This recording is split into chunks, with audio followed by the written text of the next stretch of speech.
ever wondered what your life would be like without copper? Don't worry, it's not something most people spend a lot of time thinking about. But the fact is that without this basic element, you'd be stuck with no running water, no phone, no computer, and no electricity for that matter. In other words, without copper, your life would be downright primitive. So now that you know how important copper is, let's talk about how it's made. Or to be more accurate, let's talk about how it goes from this, a basic element mixed in with a bunch of other minerals and garden variety rock, to this, 99.99% pure copper cathodes manufacturers use to make that long list of stuff you depend on every day. The whole process starts with monster machines and high explosives. At the Bingham Canyon mine, teams of blasting experts drill 12-inch diameter holes 56 feet into solid rock, fill the holes with about 1,200 pounds of high explosives, and boom! Solid rock instantly becomes loose rock. In fact, every single day, blasting crews drill and blast about 160 of these holes to create 500,000 tons of new blasted ore. So exactly how much is 500,000 tons? Well, a humpback whale, one of the world's largest animals, weighs about 50 tons, which means you'd need about 10,000 of them to balance the scales. So how does Kennecott deal with this nearly inconceivable volume of blasted rock?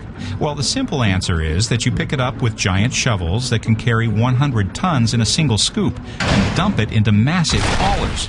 These trucks are capable of hauling 320 tons, or about 6 whales, and are about the same size as an average 2-story house. These huge hauling machines carry the blasted rock, which contains minerals called ore, out of the mine and drop it into one of the world's largest rock crushers.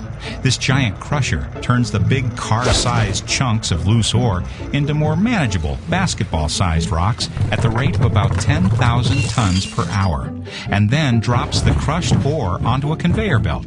The conveyor system, which is basically a giant moving sidewalk for rocks, carries the ore through a 3-mile tunnel, then continues up hills, down hills, and past 6 transfer stations until it reaches the Kennecott grinding facility.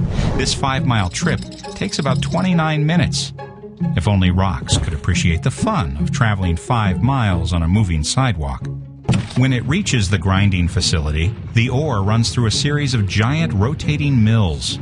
This grinds the basketball-sized rocks into a fine powder.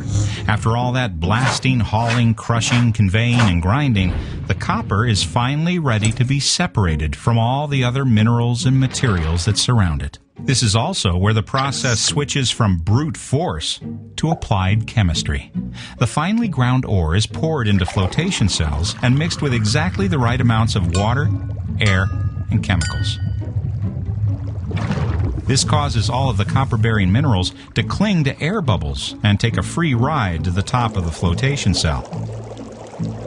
The result is a liquid material called copper concentrate, which is now about 28% pure copper. This concentrate is pumped 17 miles through a long pipe to a filtering facility and dumped into a big storage tank. At the filtering plant, the concentrate is pressed, filtered, and dried in a massive rotating dryer. After it's done, the material looks a lot like coffee grounds. This powder goes into a large, very hot flash furnace, which causes the dried concentrate to melt and turn into a molten metal called matte copper. During this process, sulfur gases burn off and are then captured and cleaned. A combination of iron and silica rises to the top, and the heavier copper matte sinks to the bottom. This matte, which is now about 70% pure copper, is collected, cooled, and sent through yet another series of furnaces. This burns off most of the remaining impurities and leaves us with molten copper that's about 99% pure. This nearly pure copper is poured into 700-pound copper plates called anodes and left to cool. 99% pure copper is good, but getting to 99.99% takes a little extra molecular mojo. The anodes are shipped to a final tank house facility, where they're sandwiched between stainless steel plates and loaded into big square tanks that are designed to conduct electricity. The tanks are filled with an electrolytic solution that creates positive and negative electrical currents, just like the world's biggest car battery. This current causes the pure copper ions to jump to the stainless steel plates. It's a pretty strong attraction. The result is a 99.99% pure copper cathode. These cathodes are stripped away from the stainless steel plates, corrugated, strapped together into 5,000-pound bundles, and whisked away to their final destinations.